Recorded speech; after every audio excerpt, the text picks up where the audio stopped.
I'm sure by now you've heard about NFTs, the new cool way to sell your art and anything digital really, from songs to NBA highlights, videos, and of course, memes.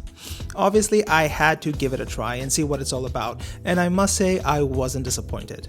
Not because I'm swimming in money now, my illustration hasn't even been sold, but because the whole experience was quite a ride. It's like diving into this completely new world where you don't have a clue which way is up and which way is down. So with this video, I want to share my experience and collect my thoughts about the whole NFT movement, the world of cryptocurrencies, and the whole market that has sprung out around them. Let's start.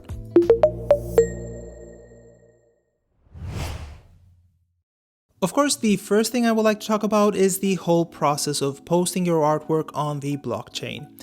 If you don't have any experience with NFTs, you might think that it's just a matter of posting your work on a website and giving it a price tag and that's it. But no, it cannot be that simple. And that's my first issue with NFTs. The barrier of entry is steep and convoluted. And it doesn't necessarily have to be this way. So let's see in passing the steps required. Before even thinking about posting your work on a marketplace, you need to make sure that you have the right currency. You cannot just use regular money. All transactions are done in cryptocurrency, so right off the bat you need to figure out where and how to purchase that. So you need to register to a cryptocurrency exchange, which means you need to find out the available exchange platforms first, and then you have to get validated there, which can introduce a whole other set of issues. My exchange of choice was Coinbase, and even though the process was quite streamlined, it had some flaws. Without boring you out with details, if there's an error in the process, there's no way to reach out to someone. So you're kinda left on your own to try and solve the issue. So once you have that set up, you need to transfer the money to the cryptocurrency exchange, which brings us to another issue. If you look on the internet, you will find pages upon pages of people complaining about not being able to use their credit or debit cards to complete this step. It turns out that a lot of banks don't play well with cryptocurrencies, and most of them block these types of transactions. Of course, that was the case for me as well. I do have though another bank account with an online bank, and thankfully that went through without an issue, and it was also quite fast. The transfer happened in a matter of minutes. Now, next step, you need to create a wallet to store the cryptocurrency. So once more, you need to figure out what a wallet is, what are the available players on that segment, and finally how to connect that wallet to the art marketplace you want to use. And finally, once that is set up, you need to figure out the right marketplace. Most of them are not easily accessible. It's not just a simple sign up. You either have to apply and wait to be approved, or another artist has to invite you. As you can see from this very quick summary, it's quite an involved process. I don't want to scare you off though, it's not rocket science. I figured out how to do all these things in an hour or two, but keep in mind that I was following the world of NFTs for quite a while now, and I was also quite informed about cryptocurrencies as well. So I can imagine that an artist that has no connection to this world and just wants to experiment with NFTs will have quite a steep hill to climb. Which leads me to another issue I have with NFTs. It's not really a level playing field. It's being sold as the thing that will democratize the art world, but aside from the technical knowledge required, you need to also have some good connections to enter your art into these marketplaces. One could argue that the same thing happens in the traditional art world, and I guess that's true. Only very few artists who are well connected get promoted and have access to these gallery spaces. But I find the idea that NFTs are now helping digital artists reach a wider audience a bit disingenuous. Only the very prominent digital artists with a huge social media following will have a chance. Of course, right now we've seen a ton of people profiting from NFTs, but right now we're in the gold rush period. Once things settle down, the circle of artists who will benefit from these marketplaces will shrink quite substantially. So even though NFTs allow digital artists to be more prominent and equal to traditional artists, at the same time they perpetuate the exclusive club culture of the traditional art world. They just happen to have a different group of people in that exclusive club. Another concern with NFTs has to do with the whole system put in place. There are fees and middlemen pretty much every step of the way. Converting real-world currency to cryptocurrency has a fee. Transferring money from the cryptocurrency exchange to your wallet, there's also a fee for that. But these are mostly acceptable since even the simplest transaction in cryptocurrency requires a ton of calculations. It's something that would also happen in regular banks.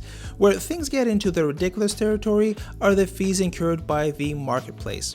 There's a fee to add the artwork to the blockchain, which is understandable since again we're talking about complex calculations.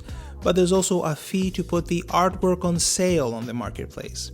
All in all, I had to spend around 100 to 150 euros. I will let that sink in. Before you even have the chance to sell your work, you need to spend more substantial money to put it on sale. Of course, one could say that if you get to sell your artwork for thousands or hundreds of thousands of euros, 100 euros on fees is nothing. But that is not really what's happening. Most artists won't be able to sell their artwork for thousands of dollars. So most of them just spend money without getting anything back in return, which in turn makes NFTs impractical for most artists. If the artist cannot make a profit, there's no reason to go through the trouble of creating an NFT. And those that do manage to sell their work as NFTs, in a way contribute to the inflation of prices, since the artwork needs to be sold at a higher price in order to turn a profit.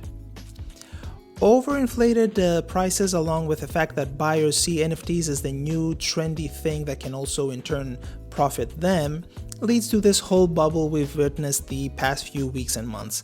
Memes selling for hundreds of thousands of dollars, and really mediocre, let's call it art, selling for even more than that.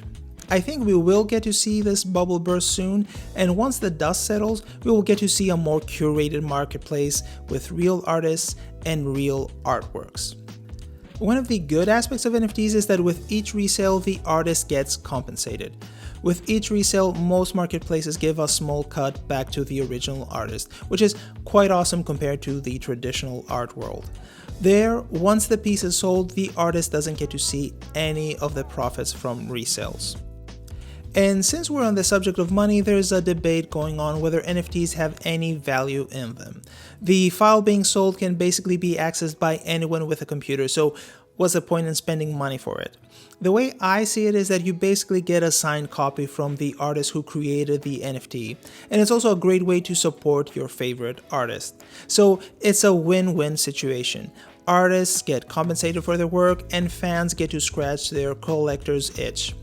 I would say NFTs are here to stay, but I'm sure the landscape of the marketplaces will change drastically in the next few months and years.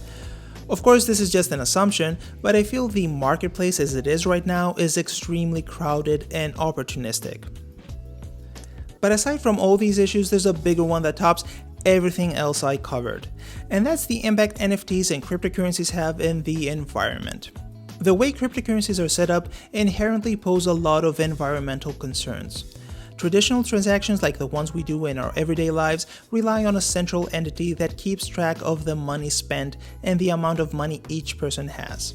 There's no way for anyone to spend the same dollar twice. For example, I cannot buy a cup of coffee and a donut with the same money.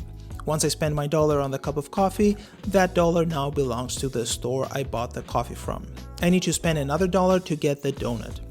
Bitcoin was built on the idea that there won't be a central authority like a bank to keep track of these things, which makes it a much more complex problem to solve.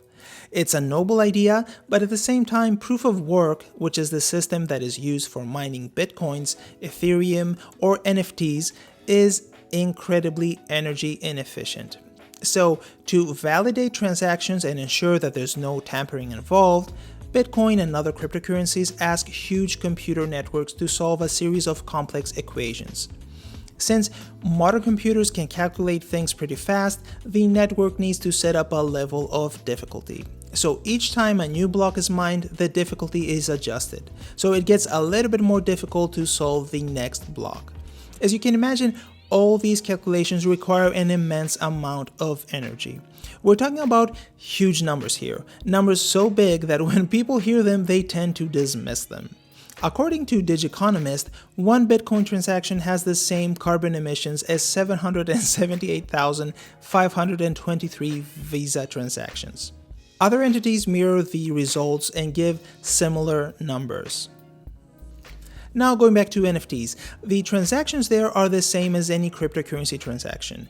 NFTs are built on the same system after all. So the carbon emissions are equally massive, not just from mining the artwork, but from other transactions that happen after that. The bids that the artworks get, the resale of the artwork, and also the additions an NFT artwork might have. The numbers add up to ridiculous amounts. And just to drive the point home, all that energy expended is to just maintain a simple ledger. Who owns what and what amount? Computational artist Mimo Acton has calculated that the average Ethereum transaction has a carbon footprint of about 20 kilos of carbon dioxide. So, what does that mean for NFTs? Is there a more energy efficient alternative? Some blockchains use an alternative method called proof of stake. Ethereum, which is the platform of choice for digital art sales, is discussing switching to a proof of stake model, but that probably won't happen anytime soon. There have been talks about that switch for more than 7 years now, so don't hold your breath. Just to be clear, I'm not blaming any of the artists who sell their work on these platforms. I'm also part of the issue. But once you let the numbers sink in, it's a little bit hard to turn a blind eye. The idea behind NFTs and the power it offers to artists around the world is incredible, but the model as it is right now is just not sustainable, unless we switch to more efficient blockchains, which highlights the fundamental issues cryptocurrencies have. It's not just NFTs. Most cryptocurrencies are by design extremely resource heavy, so there are bigger issues to deal with here. The whole technology supporting NFTs needs to be re-evaluated. It would be really nice if we implemented a similar system to the calorie labels on foods, but for our carbon emissions. Of course, it would be an estimate and not an exact value, but it would help people make better and more informed decisions on their day-to-day lives. I personally will not use NFTs to sell my work, unless there are big developments on the energy efficiency problem. There are marketplaces right now that use a proof-of-stake model, but they're not nearly as popular as the other big players in the NFT space. I will stick to more traditional options, which of course produce emissions as well, but they are nowhere near the numbers of NFTs, not even remotely close. So yeah, I think I pretty much covered everything I had in mind. I hope I didn't bum you out, but I think if you're considering entering the world of NFTs, it's something worth thinking about. Take care, and I'll see you on the next one.